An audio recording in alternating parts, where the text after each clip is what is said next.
bonsoir à tous. Bonsoir à tous, chers amis. Nous sommes à 48 heures de Tisha B'Av. Et c'est pour ça que c'est bien le sujet qu'on va parler ce soir, qui est justement comment y faire face. Comment faire face à ce qu'on appelle, je n'aurais pas dit seulement les souffrances, mais parfois le deuil, parfois les plus grandes tragédies qu'une personne peut parfois y passer, et comment surmonter cette difficulté, comment surmonter cette épreuve, comment y faire face et comment être capable de continuer, d'aller de l'avant. Que ce soit parfois le désespoir, que ce soit parfois n'importe quelle difficulté qu'une personne peut arriver dans la vie. Comment réussir à surmonter toutes ces épreuves et comment réussir à finalement pouvoir s'en sortir. C'est ce qu'on va voir aujourd'hui, ce soir, ensemble. Comme quoi, c'est tellement, tellement riche, parce que la Torah et la leçon même qu'on apprend de ces 9 jours et qu'on apprend de Tisha B'Av, c'est comment Dieu nous donne la force de pouvoir pas seulement se focaliser sur ce qui ne va pas, mais se focaliser aussi et surtout sur ce qu'il y a à reconstruire. Comment à travers l'obscurité, à travers les difficultés, on peut voir la lumière. Maintenant, quand tu vois l'histoire de Tisha B'Av elle-même, on sait qu'à travers l'histoire du peuple juif, on te dit que le sens d'humour que les juifs peuvent avoir, c'est une manière de pouvoir surmonter les difficultés, surmonter les différentes épreuves. Parfois, on te dit que c'est bien des fois d'avoir ce sens d'humour. Maintenant, aujourd'hui, on parle de ce jour qui est le jour le plus noir du calendrier, le 9 Av. Parce que la première indication que le jour du 9 Av allait devenir un jour noir, c'était avec l'histoire des explorateurs. Les explorateurs dans le désert qui ont amené un rapport négatif du fait qu'on ne va pas pouvoir réussir, que les géants qui sont là-bas sont plus forts que Dieu. Et automatiquement, malgré qu'on leur avait demandé de ramener un rapport, mais ce n'était pas la solution qu'on attendait de leur part. On attendait seulement un simple rapport, sans plus. Et au final, qu'est-ce qui s'est passé? Puisqu'ils ont pleuré en vain ce soir-là, Dieu a dit qu'à cause de ça, ils vont pleurer pour les générations à venir. 1500 ans plus tard, le premier temple a été détruit, Tisha B'Av. 500 ans plus tard, le deuxième temple a été détruit, exactement à la même date, le 9 Av. Et ce qui a fait qu'on est rentré dans cet exil, comme on a dit, de plus de 1950 ans.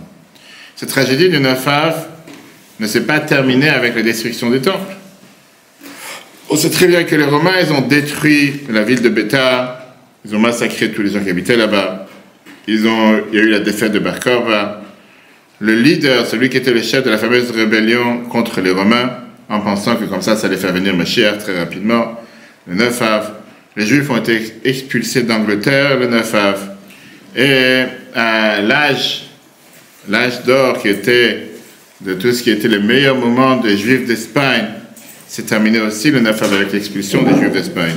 Même la Première Guerre mondiale, elle a commencé aussi le 9 Av. Exactement. Et donc, quand on se focalise sur tout ce qui est ce jour, qui est un jour le plus noir, on va dire le plus noir du calendrier, bien sûr que le point plus important quand on parle du 9 Av, on fait d'abord allusion à la destruction du temple. Comme c'est écrit dans le livre de Jérémie, le livre de Jérémie, au Chodesh Achamishi, le 5e mois, chapitre 52, verset 12, le 10e du mois, la 19e année du règne de Nebuchadnezzar, le roi de Babel, est venu Nebuchadnezzar est venu Nebuzaradan, et il était celui qui s'est tenu devant le roi de Babylone à Jérusalem. Pourquoi ici on te dit le 10 Av et pas le 9? Parce que la majorité de la destruction s'est passée le 10e. Le début de la destruction a commencé, le feu dans le temple a été mis le 9 Av, mais le 10e jour a continué la destruction, donc c'est pour ça que le 9 Av est devenu le jour de deuil. Très bien. Maintenant, il y a différents détails dans la Gemara. Est-ce que c'était le 9 et le 10? On ne va pas rentrer dans ces détails, les Chaim à tous. Maintenant, on peut se demander la question, et c'est une question que beaucoup de gens demandent. Comment se fait-il que des milliers d'années plus tard, comme on a vu, on est presque à 2000 ans après, on est encore en train d'être en deuil, on est encore en train d'être triste sur un événement qui s'est passé tellement de temps en arrière. Comment tu peux continuer à être en deuil de manière réelle et authentique pour quelque chose qui s'est passé il y a près de 2000 ans? On voit dans l'histoire que n'importe quelle autre nation qui a eu des difficultés, qui a eu des traumatismes, Et c'était sincère et c'était réel, ils ont énormément souffert. Après quelques générations, ils ont trouvé déjà la tranquillité, la paix. Là, bien sûr que, en général, il faut un certain temps de deuil, après lequel quelqu'un a la capacité et la possibilité de pouvoir surmonter ce deuil.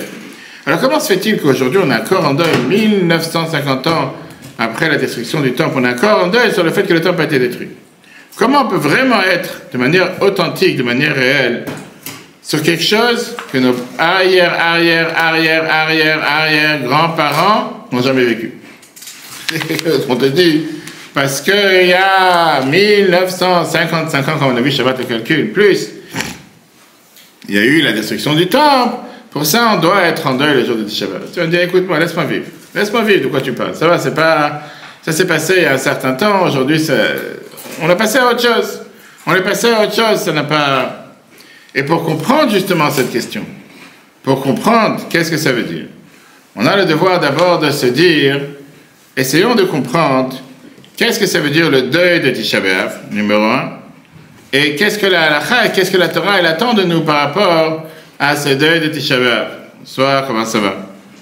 Maintenant, bien sûr que la tristesse, c'est une base fondamentale, on peut dire, des émotions humaines. Et c'est essentiel pour notre âme comme réponse à quelqu'un qui l'a subi, à quelqu'un qui a eu des souffrances. On peut très bien comprendre que c'est tout à fait normal, on va dire, d'être triste. Quelqu'un qui a eu une certaine souffrance, un certain malheur, que Dieu nous en préserve. C'est normal qu'il est triste, c'est normal qu'il n'ait pas commencé à se mettre à danser. Mais non, l'expérience de pouvoir être en deuil, c'est parfois quelque chose qui dépasse la capacité intellectuelle. C'est pas quelque chose qui est rationnel, c'est pas quelque chose que tu peux comprendre. C'est une peine, c'est une douleur, c'est une souffrance qui enveloppe la personne et qu'à cause de cette douleur, il ne sait pas forcément comment s'y prendre, il ne sait pas forcément comment réagir, il ne sait pas comment forcément répondre. Et pour ça, il est peut-être plus renfermé sur lui-même, triste et déprimé. Maintenant, avec toute l'intensité que peut avoir la peine, avec toute l'intensité que peut avoir la souffrance, on sait très bien que le temps guérit les plaies. Le temps, hein? Temps soigne. Le temps soigne, oui. Soigne, exactement. Le temps, ça soigne les plaies. Qui veut dire, c'est vrai qu'au départ, les plaies, la tristesse, ça peut être énormément fort. Comment ça va? Mais on comprend qu'avec le temps, ça guérit. Le temps, ça fait, on va pas dire récupérer, mais le temps, ça fait que, bon, les choses avancent. Maintenant, ça, on va dire, c'est aussi une des bénédictions que Dieu a données à l'humain. Une des bénédictions que Dieu a données à l'humain, c'est de faire en sorte qu'on oublie certaines choses. Une des bénédictions que Dieu a données à l'humain, c'est de faire en sorte qu'il y a certaines choses dans la vie qu'on ne reste pas toute la vie avec la même souffrance, le même malheur, en se rappelant de la même intensité du malheur, comme si c'était quelque chose qui s'est passé hier. Parce que sinon, on n'aurait pas pu survivre. D'accord? La Torah elle-même, elle te donne différentes étapes, elle te codifie la halakha, différentes étapes par rapport au deuil. Le Shulchan Aruch Yoreh De'ah, Siman 394, se dit par exemple 3 jours pour les pleurs, 7 jours pour les éloges, 30 jours pour se couper les cheveux et laver les habits, etc. Quand on parle, bien sûr, on apprend quand on parle des lois de deuil. Qui veut dire qu'on voit comment la Torah elle-même, elle est celle qui te dit qu'il y a un certain temps pour chaque chose. La Torah ne dit pas parce que tu as perdu quelqu'un que Dieu nous en préserve. Pardon, que tu dois pleurer à vie, que tu dois être triste à vie, que tu ne dois pas te couper les cheveux à vie, etc. Il y a un certain temps pour chaque chose. Maintenant, on sait très bien que les lois du deuil sur la destruction du temple, elles sont basées sur les différentes étapes que la Torah te dit comment quelqu'un, il doit être en deuil, que Dieu nous en préserve, quand il a perdu un proche. Et c'est comme ça qu'on apprend comment être en deuil sur le temple. Alors, la Gemara Ta'anit, page 31. La Gemara Ta'anit, page 31, c'est qu'elle te dit que toutes les lois qu'on apprend dans la période des 9 jours, le fait de le 9 Av, de ne pas se laver, pas se parfumer, pas mettre de chaussures en cuir, pas de relation conjugale, n'apprend pas la Torah, etc. Mais on voit qu'il y a certaines différences néanmoins entre les lois de deuil du 9 Av et les lois de deuil qu'il y a avec quelqu'un qui a perdu un proche. Parce qu'on sait très bien que la même Gemara a dit que tu as le droit d'apprendre la Torah dans tout ce qui sont les choses qui sont en rapport avec... Apprendre la Torah avec les choses qui sont en rapport avec les lois du deuil, etc. Pourquoi? Quand la Torah te dit comme ça, apprendre la Torah, ça amène la joie. Et donc, en règle générale, c'est interdit pour quelqu'un qui est en deuil d'apprendre la Torah ou le jour du 9 Av. Néanmoins, il y a une exception le 9 Av, Tisha B'Av, que tu as le droit d'apprendre les lois qui sont en rapport avec la destruction du temple, le livre de Job, le livre de Lamentation, etc. Alors que par rapport à celui qui est en deuil, il y a une ambiguïté. Certains disent qu'il n'a pas le droit d'apprendre rien de la Torah, et certains te disent qu'il peut apprendre des choses qui ne vont pas l'amener à la joie. C'est très bien que quelqu'un qui est en deuil, par exemple, il a le droit d'apprendre la chassidoute, qui vient raffiner la personne, qui vient élever la personne, etc. Il y a une autre différence par rapport à quelqu'un qui est en deuil et les lois du deuil du 9 av. C'est que quelqu'un qui est en deuil, on sait très bien qu'il ne met pas les tefilines le premier jour de deuil, alors que chez Chabad, on met les tefilines sans bracha, mais lui, en général, certains ont la coutume de ne pas mettre les tefilines.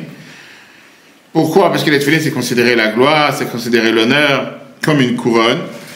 Et donc, quelqu'un qui est en deuil le premier jour, c'est pas comme s'il peut être glorieux, etc. Alors que le 9 av, elle dit qu'on met les tefilines, sauf qu'on ne les met pas le matin.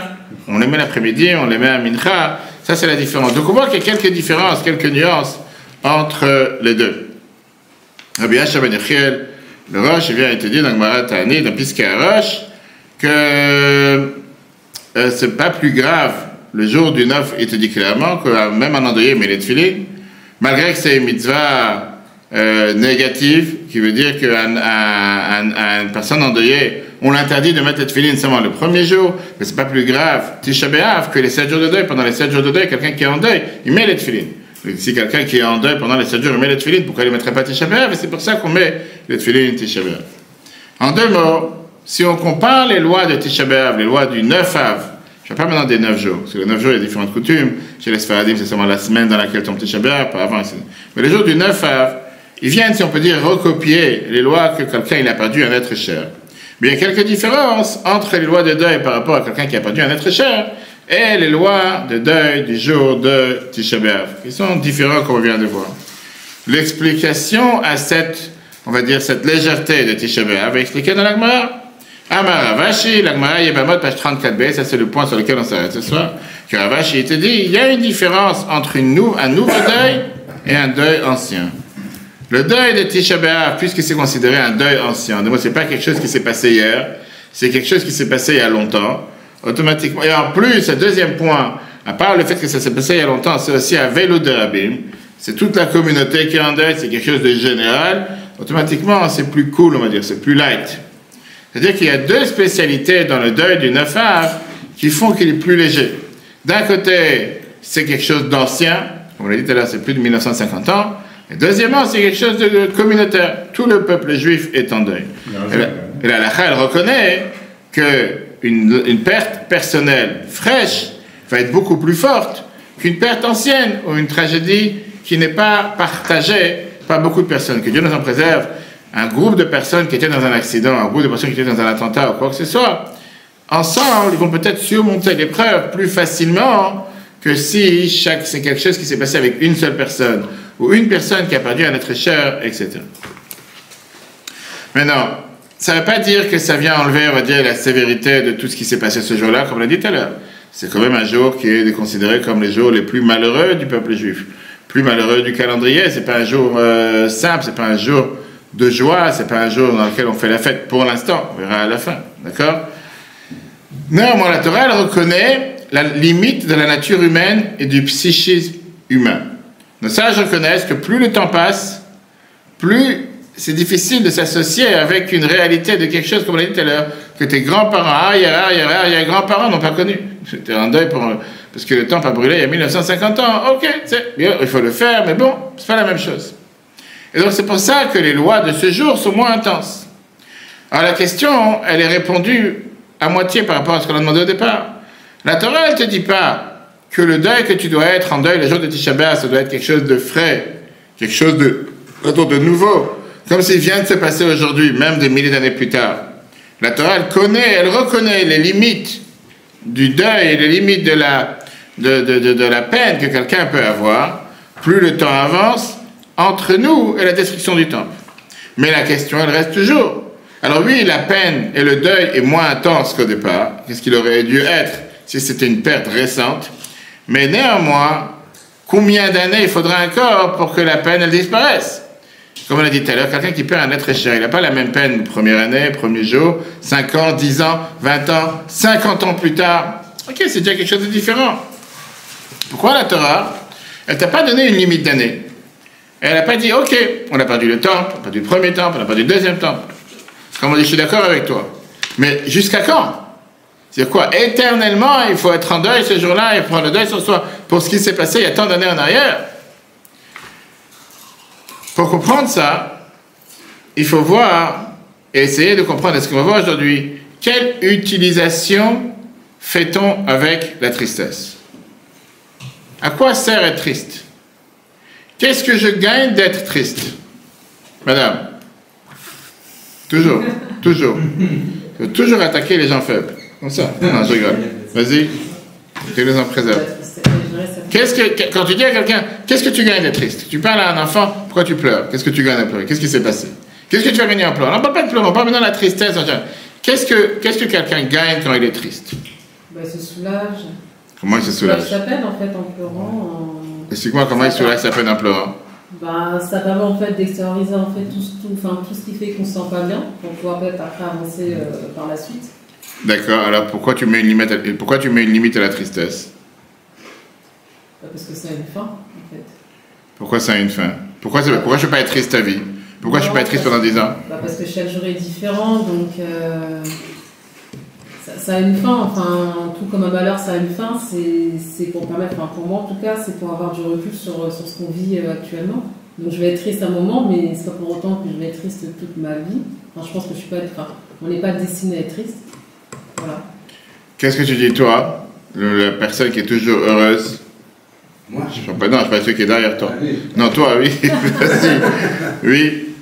Qu'est-ce que tu gagnes avec la tristesse? La tristesse, ça peut être envahissant. Parce que ça peut être envahissant. D'abord, je te demandais qu'est-ce que tu gagnes. Tu me dis déjà que c'est envahissant. Donc, il faut toujours faire la fête, quoi. C'est le fait d'être triste. Qu'est-ce que j'y gagne? Parfois, c'est du recul. Et puis après, rebondir parce que des fois, on est triste parce qu'on ne sait pas pourquoi déjà. Alors, quoi ça sert d'être triste? Quand on prend du recul, on dit bah, quoi ça sert? Ça sert à rien. Donc, combien de temps il faut être triste? Bon, bien souvent, celui qui. Qu'est-ce que t'apporte la tristesse? La remise en question, des fois. La remise en question. Parce que je me suis mal comporté. Quel rapport avec mal comporté? Pourquoi mal comporté? Pourquoi tout d'un coup tu prends ça comme attaque personnelle? Quel rapport? Quelqu'un il s'est levé, il est triste parce que je sais pas, il devait aller aujourd'hui quelque part, il peut pas aller parce qu'il pleut. Un exemple, c'est de sa faute. Pourquoi il s'est mal comporté? Comprendre que c'était pas le moment. Mais quel rapport avec mal comporté maintenant? Qu'est-ce que tu gagnes de la tristesse en 2 mots? Rien. Rien du tout. Voilà, ça j'ai compris. Ça sert à rien du tout. Ça j'ai compris. En 2 mots, quand quelqu'un t'a dit une mauvaise nouvelle, tu danses 2 jours. Des fois, on est humain. Il y a des gens comme ça aussi. Des fois, on est humain, on a un moment de faiblesse, on est triste parce qu'on était déçu par un événement.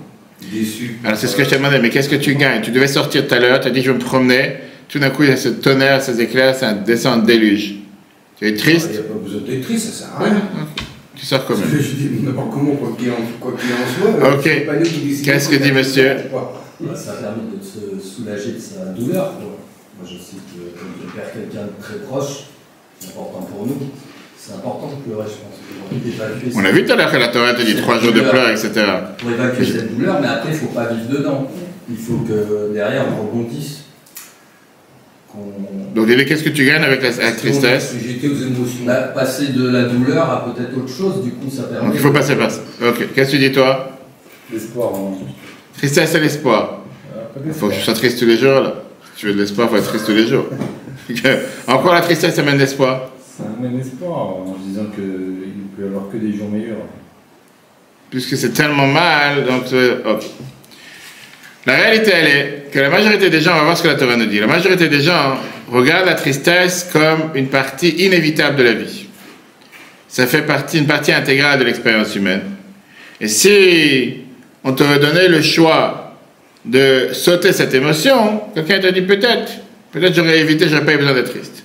Pourquoi? Parce que c'est vrai que quand tu regardes au premier abord, je vois pas quelle satisfaction, quel gain je peux avoir en étant triste. Quel gain je peux avoir avec une réponse d'émotion négative. Et plus je peux m'enfuir de cette émotion, plus je peux ne pas être triste, mieux c'est. Comme a dit monsieur JC. Tu n'as aucun intérêt d'être triste, c'est ce que je gagne avec être triste. Néanmoins, comme tout dans la vie, la tristesse a été créée par Dieu. Et donc, quand on regarde cette source divine, on a une responsabilité de découvrir quel est le but de la tristesse. Qu'est-ce qu'on gagne avec cette tristesse? et voir comment ça correspond avec le plan divin et combien et comment on peut l'utiliser de manière responsable. Alors regardons les textes. Shlomo HaMelech, le roi Salomon qui était la personne la plus intelligente de tout être, dans Mishnah, il dit, chapitre 14, verset 23, dans toute souffrance, il y a un bénéfice. Mais parler avec les lèvres amène à la pauvreté. Ça, c'est une phrase qu'il a dit, un verset. Qu'est-ce que ça veut dire? Il a dit comme ça, il te dit que c'est vrai que la tristesse, ça peut être très dur, difficile, mais il y a un avantage et un bénéfice qui vient avec la tristesse et avec les souffrances. Et la Nour Azaken, dans le Tanya, on a vu ça, on peut revoir sur Torah.fr. Il t'explique ça de manière merveilleuse, chapitre 26, dans lequel il te parle contre la tristesse. Et il te dit comme ça. Il te dit que le verset, il te dit que chaque tristesse, que Shlomo HaMelech vient de dire, qu'on peut apprendre, on peut bénéficier de chaque tristesse. Il te dit, là on peut comprendre, qu'en réalité la tristesse en soi, il n'y a aucun avantage. Seulement qu'à travers la tristesse, je peux obtenir un intérêt, un gain, un avantage. Et ça, c'est la vraie joie qui vient dans le service de Dieu après la tristesse. Il est en train de te dire que une vraie joie qui vient après une sérieuse tristesse, en deux mots, c'est les bonnes choses qui arrivent à travers la tristesse, qui peuvent réparer un corps brisé ou une âme brisée. Mais comment tu accomplis une chose pareille? Comment à travers une tristesse, tu peux arriver à avoir quelque chose de bien, quelque chose de positif, à travers une émotion négative, une expérience négative? Tu dis, bon, maintenant c'est la tristesse, mais je suis sûr qu'il y a quelque chose de bien qui va s'en sortir. Mais maintenant tu es triste, comment il peut y avoir quelque chose de bien qui s'en sort forcément de ça? Et la réponse, elle est que la Nour Azaken t'explique qu'il y a deux types de tristesse. En français, c'est tristesse, il n'y a pas un autre mot. Je te dis qu'en hébreu, il y a ce qu'on appelle l'amertume et la tristesse. En hébreu, ce sont deux mots différents. Atzvut et merirut. Atzvut veut dire tristesse, merirut veut dire l'amertume. Ces deux émotions sont totalement différentes. Qui peut dire la différence entre les deux? Entre être amer et être triste. Amer, c'est qu'on n'accepte pas, mais on le fait. Amer, on ne l'accepte pas, mais on le fait. Puis là, tu bois un café qui est amer. Des fois, il y a des choses, un événement qui fait que cet acte fait que c'est amer. C'est pas ce que j'aurais souhaité. D'accord. Et triste, c'est quoi? Triste, c'est qu'on est déçu de quelque chose, et puis je suis triste. Parce que... En quoi c'est la différence entre les deux? Le fait que amer, on accepte plus facilement. La tristesse, c'est un sentiment. On voit la chose négativement tout de suite. D'accord. Et tristesse? Là, c'est la douleur qui s'exprime, je pense. Donc les deux, c'est la même chose? Non, on subit, on subit. Qu'est-ce que tu sais? Non, mais quand on est triste... Demandons aux gens intelligents. Qu'est-ce que tu dis? Un lien avec les émotions. Dis-moi la différence entre les deux, j'ai pas compris. C'est quoi la différence entre les deux? C'est quoi la différence entre les deux? Tu subis, tu subis pas, pourquoi? La tristesse, on remet en cause la tristesse, on n'a pas le choix. Quoi est-ce que tu remets en cause? L'amertume, tu remets en cause. Et la tristesse, quoi? Non, tu acceptes les choses. C'est comme ça, c'est la vie. Qu'est-ce que tu dis? L'amertume, déjà, c'est quelque chose qui reste. C'est pas. L'amertume, ça veut. Amer, c'est déjà quelque chose. Je pense que c'est plutôt quelque chose qui reste, alors que la tristesse, ça passe. L'amertume, ça veut dire qu'on ne l'a pas digéré. Alors que la tristesse. Tu vois, les gens sensés? D'accord? La différence, on va tout de suite voir. La tristesse, la Nour Azaken t'explique, c'est une émotion qui est très pesante, qui peut parfois rabaisser tout ton esprit, tout ton souffle, tout ton être. D'accord? Quelqu'un, il se sent totalement fatigué, affaibli, et il se sent rabaissé par les difficultés de la vie. Ça, c'est la tristesse. D'accord? La réponse à la tristesse, c'est de jeter l'éponge, comme on dit, ou bien de s'asseoir dans le lit et de dire « je ne fais plus rien ». Pour éviter la souffrance par l'inaction ou par la défection. On dit cette défection comme on entend aujourd'hui les policiers, etc. Je ne vais pas au travail. J'ai décidé de... C'est la même chose, d'accord? Ça va être en grève. Ça, c'est tristesse. Qu'est-ce que c'est l'amertume, par contraste? L'amertume, c'est une émotion qui galvanise la personne, qui te pousse à l'action. Qui veut dire, même si la souffrance ou des événements indésirables sont en soi pas bien, ça pousse la personne à changer les circonstances et changer les perspectives. L'amertume, c'est une forme de rébellion contre l'état actuel. C'est une émotion qui te pousse à aller faire et agir. Tristesse, ça s'associe plus avec paresse. C'est pas que tu étais paresseux, et puisque tu étais triste, alors tu t'es dit, tu sais quoi, laisse-toi tranquille, jette l'éponge, ça m'intéresse pas, j'ai pas envie de rien faire, merci, au revoir. L'amertume, en général, le Mozaken t'explique ça en général, tout de suite voir. L'amertume, c'est quoi? Ça me désole, je suis tellement amer, je vais pas rester amer. Je vais agir. Après, il y a différentes personnes qui vont agir de différentes manières, mais ça te pousse vers l'action. Le mot Mozaken dit ça dans le mot, dans les mots qu'on a traduits. Dépression, c'est pas un mot approprié pour quelqu'un qui se sent comme s'il a été tellement brisé, il a été tellement amer par le fait qu'il a été tellement éloigné de Dieu, par exemple, ou qu'il a été tellement approfondi dans les choses matérielles. Dépression, c'est quand quelqu'un, il a un cœur qui est dur comme de la pierre, il n'a plus de vie en lui-même, il est triste, il n'a plus de souffle, il n'a plus rien. Amertume, ou quelqu'un qui a un cœur brisé, c'est justement le contraire. Son cœur, il est vivant, il est animé, il a plein d'émotions, il a cette notion d'amertume. Mais cette énergie, elle est totalement différente d'une énergie joyeuse qui vient du chesed, de la bonté. L'amertume, ça vient du côté de la gvura. Et le cœur est capable de posséder les deux énergies. Parfois, une personne a besoin de réveiller en lui cette amertume pour pouvoir abattre les mauvaises forces. C'est-à-dire, c'est quoi, puisque je suis amer face à telle et telle situation, je vais tout faire pour agir et pour changer la situation. Et donc, en deux mots, l'amertume, c'est une émotion qui va propulser une personne à une meilleure conduite. Bien sûr, avec des conséquences positives. On ne peut pas maintenant d'aller agir et de commencer à casser le mur et à casser la maison, etc. Et les bonnes choses qu'une personne est capable de faire, de transformer parfois la tristesse en amertume, transformer ça en action, c'est parfois la meilleure opportunité qui est tendue à une personne s'il est intelligent de la regarder et d'agir avec de cette manière. Et le mot Ezekiel était dit, c'est la raison pour laquelle les Chachamim nous ont dit qu'il faut toujours vouloir énerver le mot bon penchant sur le mauvais penchant. Qui veut dire de toujours savoir prendre cette opportunité dans les mains et de choisir comment transformer la tristesse en amertume. Que la tristesse ne reste pas triste, mais transformer cette tristesse en amertume pour pouvoir la lancer dans l'action. Maintenant, quand quelqu'un il est parfois dérangé par des soucis réguliers, des soucis profanes, ou même s'il n'a aucune raison pour se soucier, mais il est capable, il a les forces de pouvoir changer cette tristesse en amertume. Et ça, c'est comment quelqu'un il peut la transformer de manière positive, avec un résultat positif. Quelle est la force des forces du mal? Quel est le courage? Quelle force utilise le mauvais penchant? Le mauvais penchant, il essaye de nous rendre tristes, pour drainer cette énergie qui est à l'intérieur de nous, pour que nous ne soyons pas en train d'agir, mais en être sans agir, être sans action. Cette tristesse a été créée par Dieu. Mais notre devoir, c'est de prendre cette tristesse et la transformer en quelque chose qui nous donne de l'énergie, quelque chose de positif. Et ça, c'est la responsabilité qu'on a. Que malgré, à travers le deuil, à travers les difficultés, à travers la tristesse, la transformer en amertume, en transformant ça en expérience positive. Cette idée-là, que la tristesse peut être mobilisée de manière positive, elle existe dans le contenu de Tisha B'Av. Ce jour même est considéré dans la Torah un jour de fête. Tisha B'Av, on va tout de suite voir que Tisha B'Av est appelé dans la Torah un Moed. Un jour où on ne fait pas Tachanoun, on ne met pas les supplications. Un jour où la Gemara te dit que c'est le jour de la naissance de Mashiach. Tu vas trouver un autre jour. Tu n'as pas trouvé un autre jour que le jour de la destruction du temple pour dire que c'est le jour de la naissance de Mashiach. Comment est-ce possible d'avoir les deux le même jour? Pas le lendemain, pas la veille. Regardez d'abord la Mishnah. Mishnah Ta'anit 26b te dit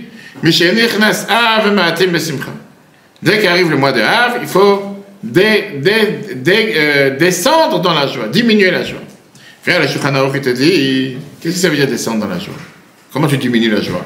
Si tous les jours tu sautes en l'air avec la musique, avec un volume que tu réveilles tous les voisins, là tu mets la musique, ça. Viens, le Shulchan Aruch te dit dans le Shemad 551 que par exemple, on va diminuer dans tout ce qui est des constructions de bâtiments joyeux, comme une maison, préparer un mariage pour son fils, ou faire des dessins qui te rendent joyeux, ou planter des arbres qui te rendent joyeux, c'est ce qu'il y avait à l'époque.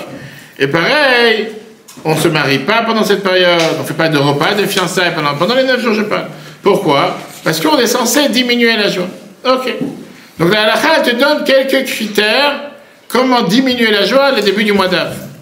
Après, la halakha continue en te disant qu'il faut être joyeux et rajouter, augmenter dans la joie le mois d'Adar. Et là, la Gemara te dit comme ça. Amar Rabbi Yehuda, le fils de Rav Shmuel, de la même manière que quand commence le mois de Av, il faut diminuer dans la joie. Quand on commence le mois de Hadar, il faut rajouter dans la joie. Et, elle ne dit pas comment. Elle ne dit pas comment. Pourquoi une telle différence? Pourquoi la Torah de la Shulchan Aruch ne te donne pas des critères précis? Comment rajouter dans la joie? Pourquoi les seuls critères qu'elle te donne, c'est comment diminuer la joie? Alors il y a plusieurs explications. Première explication chassidique, c'est que le mois de Av, il faut être joyeux. Sauf qu'on diminue dans la joie. Tous les jours, on doit servir Dieu avec joie. Si tous les jours tu danses 33 heures par jour, tu vas danser 2h50. Tu diminues dans la joie. Mais ça ne veut pas dire qu'il faut être triste. Ça, c'est numéro 1. Là, je vais de côté. Le Rabbi de Munkach, il vient et t'explique, en te disant, basé sur ce que dit le Baal Shem Tov, que quand on rentre le mois de Hadar, on doit rajouter dans la joie. Mais la Gemara ne te dit pas comment on doit rajouter. Ça te montre que rajouter dans la joie, c'est quelque chose qui est tangible, quelque chose qui est tout à fait normal, quelque chose qui est naturel. Ah, pourquoi la Gemara ne vient pas te donner les critères, comme elle t'a donné les critères comment de diminuer? Pourquoi la Gemara, comme si elle évite de te donner des moyens comment être joyeux? Comment ne pas être joyeux? Elle te dit, il ne faut pas faire ça, il ne faut pas faire ça. Et pourquoi tu ne dis pas qu'est-ce qu'il faut lui faire pour être joyeux? Le Rabbi de Munkach, je te dis, la Gemara, elle fait ça de manière intentionnée. C'est fait exprès. Quand il faut diminuer la joie, les sages, ils viennent t'énumérer différentes manières comment diminuer la joie. Qu'on ne soit pas l'erreur de penser qu'on est obligé d'être triste ou déprimé. Il n'y a pas d'obligation. Et au contraire, c'est pas comme le Baal Shem Tov nous a enseigné, et tous ceux qui l'ont suivi, que la joie, c'est un devoir que Dieu nous a donné. On va voir, si Dieu veut, dans quelques semaines, dans le Parashat Ki Tavo, que toutes les malédictions peuvent tomber sur une personne. Pourquoi? Parce que tu n'as pas servi Dieu avec joie. Pas parce que tu n'as pas servi Dieu. Tu fais tout ce que Dieu te demande à la lettre. Mais comme tu ne le fais pas de manière joyeuse, par ça tu mérites de recevoir toutes les malédictions sur terre. C'est pour ça que les Chachamim sont venus te donner différents détails, comment diminuer la joie du mois d'Av, pour exclure toutes les autres manières avec lesquelles tu as le droit d'être joyeux, que tu dois être joyeux, renforcer ta foi en Dieu, avec un cœur qui est plein de reconnaissance envers Dieu, qui prie à Dieu pour la rédemption, pour la délivrance. Tout ça, ça existe pendant le mois d'Av aussi. Quand rentre le mois d'Adar, il n'y a pas de moyens et de manières spécifiques comment rajouter dans la joie. Parce que le positif, il est toujours plus grand que le négatif. Il n'y a pas de limite. Rajouter dans la joie, c'est sans limite. Donc, qu'est-ce que la Gemara te dit? Quand ça arrive à la tristesse, la Gemara te donne les limites de comment... Pourquoi? Elle te dit, fais attention. Il faut diminuer la joie, mais c'est pas pour ça qu'il faut être triste. Tombe pas dans la tristesse. Tombe pas dans la déprime. La tristesse du mois d'Av doit être de manière très, limitée, très calculée, en fonction de ce que nos sages nous demandaient de faire. Pour faire justement exprès de ne pas tomber dans la déprime, de ne pas tomber dans le désespoir, qui est tout à fait le contraire de ce qu'on attend le mois de Tisha B'Av. La joie, de l'autre côté, n'est pas détaillée dans la Gemara, parce qu'on ne s'inquiète pas que tu seras trop joyeux. Il n'y a aucune interdiction d'être trop joyeux. Si jamais la Torah n'aurait pas dit les détails, comment diminuer la joie du mois d'Av, quelqu'un, il aurait pu prendre des choses à la rigueur, il dit, il faut être triste, il va commencer, je sais pas, à dormir par terre, manger de la paille, il va savoir ce qu'il va faire. Il va commencer à devenir complètement fou, il va commencer à tomber dans la déprime, tomber dans le désespoir, parce qu'il faut être triste. Moi, je dis, écoute-moi, attends une seconde. Tu sais comment diminuer la joie? Je vais te dire ce qu'il faut faire. Tout ce que je t'ai pas dit, il faut que tu continues à faire comme d'habitude. Tout le reste, tu dois continuer à être joyeux. Seulement ça, tu fais pas. Ça veut dire que, de là, on va voir que le jour de Tisha B'Av, on a des coutumes qui doivent nous rendre joyeuses. Tisha B'Av, ce n'est pas un jour qu'on doit se focaliser sur le deuil, le désespoir, la destruction, le malheur. Cette notion de pouvoir avoir ce qu'on appelle une tristesse qui a un but, qui nous emmène vers quelque part. Une tristesse qui est en bonne santé. C'est inclus dans les détails de Tisha B'Av. Que jusqu'à maintenant, on vient de voir la partie négative, si on peut dire la partie qui nous dit d'être triste. Mais on voit qu'il y a plusieurs coutumes de Tisha B'Av qui sont paradoxalement venues pour limiter le deuil de Tisha B'Av et pour rajouter dans la joie. Par exemple, le jour de Tisha B'Av, le soir, on va lire le livre de Echa, le livre de Lamentation. La majorité du livre nous parle de la destruction de Jérusalem et le fait que le prophète Jérémie prévient le peuple juif des punitions qui vont tomber sur le peuple juif parce qu'on n'a pas écouté la volonté de Dieu, etc. À la fin du livre, chapitre 5, versets 21-22, il termine avec le verset Ashivenu Hashem Elecha Venashuva, revenez vers Dieu, faites Shuva, et qu'on demande à Dieu de renouveler nos jours comme dans le passé. Après, il y a le dernier verset, parce que tu l'as vraiment rejeté, et c'est à cause de ça que Dieu était énervé contre nous. C'est comme ça que tu termines le livre de Echa de Lamentation. On va dire que c'est un verset déprimant. Tu ne termines pas sur une mauvaise note en général. Néanmoins, on sait très bien que la coutume est de répéter le verset précédent, pour ne pas terminer sur une note négative, mais pour terminer sur une note qui remonte le moral, une note de réconfort. Parce qu'on ne veut pas dire comme si ce livre de Lamentation, c'est un livre dans lequel, ok, on ne le lit pas. Non, on est au courant, on a perdu le temps. Mais on ne veut pas non plus terminer ce livre avec une autre connotation. Dieu est énervé contre nous. Ça, on l'a dit juste avant de terminer. Mais on termine avec l'espoir. On termine avec l'espoir de la rédemption, on termine avec l'espoir de la délivrance. Parce qu'on n'a pas envie de rester avec un sentiment négatif, avec le fait que Dieu nous a rejetés. Au contraire, comme la coutume est que le but de Tisha B'Av, comme on l'a vu dans l'Etania, c'est d'aller chercher à l'intérieur de cette amertume, de cette tristesse, à transformer en amertume pour la transformer en action. Le Ramok, qui est Rabbi Moshe Isser dans le Shulchan Aruch, Orachaim, page Siman 559, il dit c'est la raison pour laquelle on a l'habitude, après les keynotes, après les lamentations qu'on dit le soir de Tisha B'Av, de dire des paroles de consolation. Pourquoi? Pour terminer sur une note de consolation. Encore une fois, on n'est pas là en train de se focaliser que sur la destruction. Le même moment qu'on parle de la destruction, je ne te laisse pas avaler la pilule de destruction seulement. Tu veux prendre une pilule de destruction, tu dois aussi prendre la pilule de consolation. Depuis le Baal Shem Tov, on a appris comment on a le devoir de partir de cette notion de tristesse qui est seulement maîtrisée, contrôlée par le mauvais penchant. Puisqu'il sait très bien que dire à un juif de ne pas faire ce que Dieu lui demande, ça n'a pas marché. Lui dire d'être triste, automatiquement ça va le pousser à rien faire. Par ça que tu es triste, tu n'as pas envie de faire quoi que ce soit. Et là, il va gagner la bataille que tu ne vas pas faire ce que Dieu demande de toi. Si, il va venir te dire aujourd'hui ne prie pas, aujourd'hui ne mets pas les tefilines, aujourd'hui ne fais pas ce que tu dois faire, personne ne va écouter. Mais si tu te dis sois triste pour 1000 et une raisons, il va te trouver une raison pour être triste. Une fois que tu es triste, il t'a eu. C'est pour ça qu'il y a un verbe qu'on dit dans la chassidoute et qu'on dit dans la philosophie chassidique en général, qu'il n'y a pas d'interdiction à être triste. Mais à quoi la tristesse peut amener une personne? Rien sur terre peut amener. Quelqu'un qui est triste, il ne va pas se lever, il ne va pas manger, il ne va pas s'occuper de soi-même, il ne va pas commencer à prier, il a le cœur à rien faire. Et c'est comme ça qu'il t'a eu. Il ne t'a pas dit de faire quelque chose de mal. Il t'a dit sois triste. Et c'est pour ça que la Torah te donne le devoir de servir Dieu avec la joie. Même Tisha B'Av. Parce que la joie, ça brise les barrières. Et c'est pour ça que même Tisha B'Av, on doit se rappeler que si on a le devoir de se rappeler de la destruction du temple, c'est pas pour autant que c'est juste pour être triste. Il y a un but dedans, pour passer à la reconstruction. Je connais cette merveilleuse lettre que la Bible écrit à quelqu'un dans les God Kodesh, volume 27, page 142. C'est une lettre qui est vraiment, on peut la répéter tous les jours. La Bible écrit comme ça à cette personne. Quand quelqu'un il a des pensées ou des regrets sur un comportement, de mauvaises actions qu'il a fait, et c'est des comportements répétitifs ou des pensées répétitives qu'il ne laisse pas dormir la nuit ou le jour, il doit essayer de vérifier de quel côté viennent ses pensées. Si ça vient du bon penchant ou du mauvais penchant. Quel est le résultat? Alors, d'où je peux savoir d'où ça vient? Quelles sont les conséquences de ces pensées? Si ces pensées que j'ai fait quelque chose qu'il ne fallait pas, engendrent chez moi plus d'énergie et de vitalité pour faire ce que Dieu demande, se renforcer dans la conduite journalière d'après le Shulchan Aruch, la preuve est que la source de ces pensées est pure et bonne.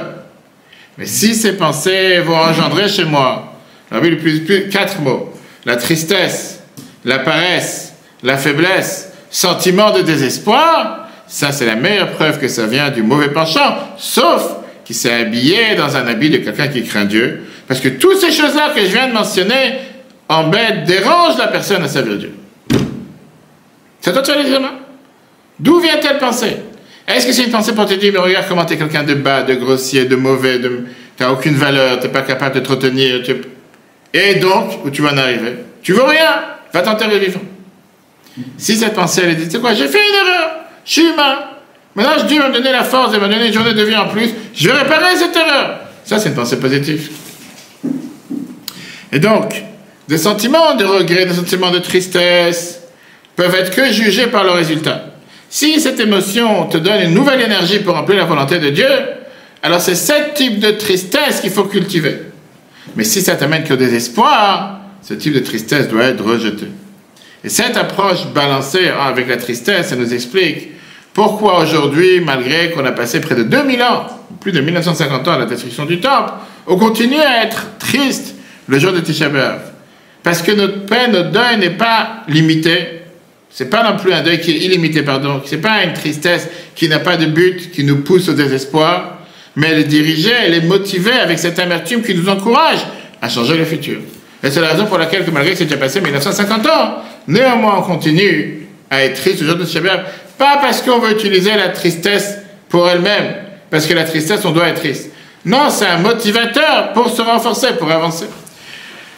Et d'ailleurs, c'est ce qu'on va voir. Jusqu'à maintenant, on a vu comme quoi la tristesse de Tisha B'Av, c'est une tristesse qui est un motivateur pour faire des choses mieux. Mais là, on va voir qu'il y a une dimension beaucoup plus profonde dans la tristesse de Tisha B'Av.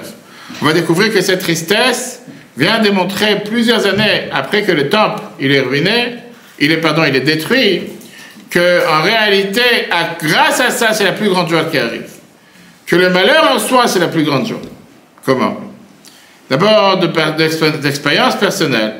On sait très bien qu'un être humain, c'est une création qui est très complexe.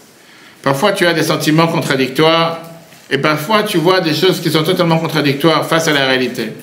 Le Zohar te dit clairement que tu peux avoir quelqu'un qui peut pleurer d'un côté et jouer de l'autre côté. Qu'un même événement peut amener des émotions joyeuses et des émotions tristes. Ce même phénomène se trouve le jour de Tisha B'Av. C'est un jour de joie, mais un jour de tristesse, mais aussi un jour de joie. La preuve, il y a des formes de célébration qu'on peut faire le jour de Tisha B'Av.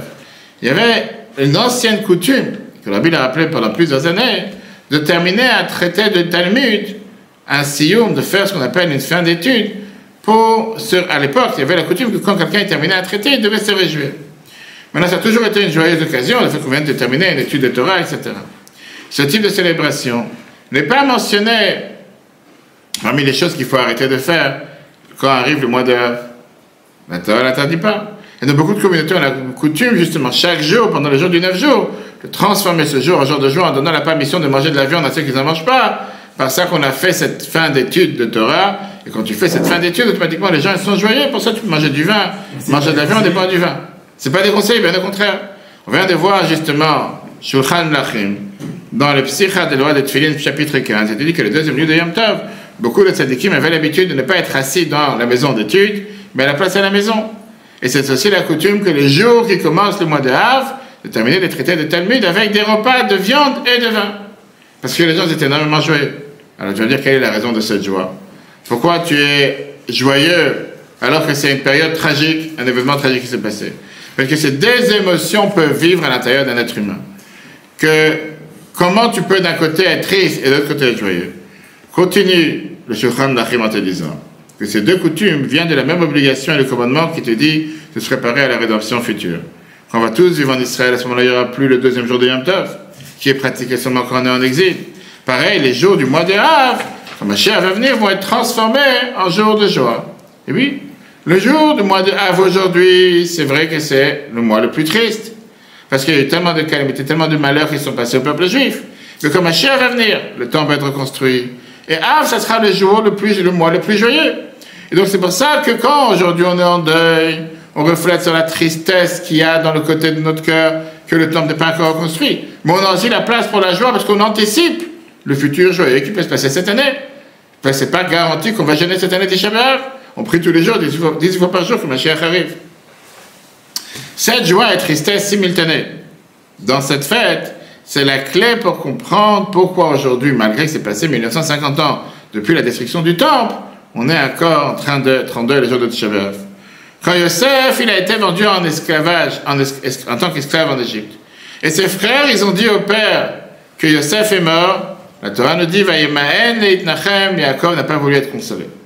Pourquoi il n'a pas voulu être consolé? Le sage nous dit, Rashi dans Bereshit, chapitre 37, parce qu'il ne pouvait pas être consolé sur Yosef, puisque Yosef est un corps vivant. Et quelqu'un n'est pas consolé sur quelqu'un qui est vivant. Tu ne veux pas être consolé tout le temps que tu sais que la personne n'est pas morte, la personne elle est vivante. D'accord? La même chose avec Tisha B'Av. On ne peut pas être consolé sur la destruction du temple 2000 ans, presque 2000 ans après, parce que le temple n'est pas vraiment détruit. Le temple n'est pas vraiment mort. Comme le Khatam Sofer, qui est le grand sage du 19e siècle, c'est en 1839, nous dit que les sages nous disent que Tisha B'Av, Ikre Moed est appelé un jour de fête. Et Tisha B'Av, on ne dit pas Tachano, on ne dit pas tout ce qui sont les supplications qu'il y a dans la Tfila. Comment tu peux dire que c'est un jour de fête et à tel point que ça ne ressemble pas aux autres jours de fête? Il n'y a pas un korban, sacrifice qu'on met le jour de Tisha B'Av, pas un moussaf qu'on fait Tisha B'Av pour dire ce jour de fête. Et donc on prend ça, parce que quand on sait que pendant 2000 ans, on nous a donné toutes les bénédictions du monde, le peuple juif n'a pas oublié ce qui s'est passé à Tisha B'Av. Et néanmoins, on n'a jamais abandonné la tragédie qui s'est passée. Chaque autre nation a déjà eu le temps d'oublier les calamités et les malheurs qu'ils ont eus dans le passé. Mais pourquoi le peuple juif n'a pas oublié ce qui s'est passé dans le passé? Est-ce que nous, on est différents? Parce qu'on n'accepte pas la consolation sur quelqu'un qui est vivant. Parce que quand Dieu décrète que seulement quelqu'un qui est décédé, on finit par l'oublier, tôt ou tard, après tant d'années. Toutes les autres nations n'ont pas d'espoir de retourner pour ce qu'ils ont perdu. Et c'est pour ça qu'ils l'ont oublié. Nous, le peuple juif, on a l'espoir. On attend le jour que très prochainement, Dieu va descendre, va nous ramener justement, comme on dit tous les jours dans la prière, on va revenir à Tzion, à Jérusalem, avec miséricorde. Donc c'est la raison pour laquelle on n'accepte pas la consolation pour les vivants. Et donc le fait qu'on est en deuil, c'est en réalité le plus grand réconfort qu'on peut avoir. C'est pour ça que c'est appelé le grand jour de fête. Parce que ça nous montre qu'on sait très bien, même en étant en deuil, qu'au fin fond de nous-mêmes, on n'est pas vraiment en deuil. En fin fond de nous-mêmes, on sait très bien qu'on sait, on prie tous les jours, que ce jour se transforme en jour de joie. Et donc, la tristesse du jour de Tisha B'Av n'est pas une réjection, n'est pas comme si quelque chose qui est fatal. Quelque chose que, de toute façon, on ne va pas s'en sortir. De toute façon, on n'a pas d'espoir. Notre tristesse est une forme de résistance qui cause cette tristesse. Cette tristesse, elle est d'une manière, elle-même, une forme de joie. C'est une célébration de se dire on est triste, mais au fin fond de nous-mêmes, on sait qu'on n'est pas parti pour longtemps. On est parti, mais on revient tout de suite. On a été renvoyé, mais on revient tout de suite. Le temple a été détruit, mais on va y revenir. Ma chère et le temple sont vivants. Tisha B'Av, c'est la demande du peuple juif de revenir vers le temple. Quand les larmes de deuil vont se transformer en larmes de joie. Ce sentiment est reflété avec cette phrase qui est écrite dans la Gemara Tani, page 30b. La Gemara a dit la fameuse phrase Sisou et Yerushalayim, Vegilou Bachol, une fameuse chanson. Réjouissez-vous avec Jérusalem, et soyez heureux pour elle, tous ceux qui aiment Jérusalem. Réjouissez-vous avec joie pour elle, tous ceux qui pleurent pour elle, tous ceux qui sont en deuil pour elle. De là, la Gemara termine, de là on apprend que tout celui qui est en deuil sur Jérusalem méritera de voir la joie, la reconstruction de Jérusalem. Et tout celui qui n'est pas en deuil sur Jérusalem, il ne reverra pas la reconstruction de Jérusalem. Qu'est-ce que ça veut dire? On voit ici que la Gemara te dit que, bien sûr qu'au moment présent, comment on dit, pas l'espace, dans l'intermittent, pas l'intermittent, comment on appelle ça? Quand il y a un spectacle, pas un spectacle, un jeu, dans la mi-temps. Quand on est en plein milieu du jeu, pour l'instant, aujourd'hui même, tu me demandes danser de joie. Malheureusement, tu vois le temple, tu vois ce qui se passe sur le mont du temple, tu peux pleurer plus que être joyeux. Mais rappelons-nous de Rabbi Akiva, du fait qu'il ne faut pas oublier que c'est momentané. Ce n'est pas éternellement. Oui, malheureusement, momentané, comme on dit dans la prière, on a été renvoyé de notre terre, le temple a été détruit, mais c'est pas grave. Le troisième temple, il arrive, il est sur le camp qu'on a montré à chacun le jour de Shabbat. Le Khatam Sefer t'explique parce que le fait même d'être en deuil, c'est une forme de célébration. C'est une indication que l'histoire du peuple juif n'est pas terminée. Comme le livre des Lamentations, il n'est pas fini avec les phrases de malheur, de désespoir, mais avec des phrases de réconfort. Pareil, le jour de Tisha B'Av, c'est un jour de fête. Pas parce qu'aujourd'hui c'est déjà le jour de fête, on fait Yom Tov, on fait des gros plats. Non, c'est un jour de fête, on met les tefilines, on n'a pas de sacrifice. Parce que chaque instant, on sait que Mashiach va venir. Et donc, pour conclure, on peut très bien voir dans le cœur l'espace pour les deux, la joie et la peine et la souffrance. Mais le but de la tristesse, juste comme la joie, c'est pour nous faire changer le monde et changer soi-même. Tisha B'Av, on voit ces deux opposés qui s'expriment avec les différentes coutumes, par ça qu'on termine une étude, par ça qu'on combine la joie et la tristesse en ce jour de deuil, même 1950 ans plus tard, parce que c'est l'espoir de la rédemption future qui n'est jamais morte, qui est vivante à l'intérieur de nous, qui continue à être présente et qui nous donne le courage de pouvoir surmonter toutes les difficultés. Voilà, chers amis, la leçon qu'on apprend ce jour de Tisha B'Av. Le cours en replay sur retora.fr. Que Dieu fasse, comme on prie tous les jours, que ce jour de deuil se transforme en jour de joie et jour d'allégresse avec la venue de Mashiach. Cours en replay sur retora.fr. Très bonne soirée à tous et si Dieu veut, à la semaine prochaine.